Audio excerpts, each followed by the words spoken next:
మామయ్య, అమ్మ చెప్పింది అత్తా పిల్లలు నిన్ను వదిలేసి వెళ్ళిపోయారని. అసలు ఏమైంది?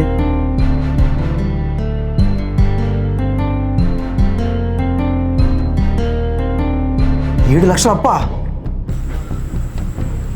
నా ఫ్రెండ్ నాతో ఒకే ఒక్క సైన్ చాలన్నాడు. నేనున్నాను కదరా నీకు అన్నా. ఇప్పుడు ఆ సైన్ మాత్రమే మిగిలింది. ఆ మనిషి ఎక్కడికి వెళ్ళిపోయాడో తెలీదు. ఇప్పుడు ఈ అప్పంతా నేనే తీర్చాలి. అయినా ఒక మనిషి బాధలో ఉన్నప్పుడు తోడుగా ఉండాలి, కానీ ఇలా వదిలేసి వెళ్ళిపోతారా? ఇంకా వాళ్ళకి నా అవసరం లేదనుకుంటా. మామయ్య, మీరు అందరికీ హెల్ప్ చేస్తారు, కానీ అందరూ ఒకేలా ఉండరు. హెల్ప్ చేస్తే నన్ను గుర్తుపెట్టుకుంటారేమో అనుకున్నాను, కానీ ఇలా అవసరం తీరిపోయాక నన్ను మర్చిపోతారని నేను అనుకోలేదు.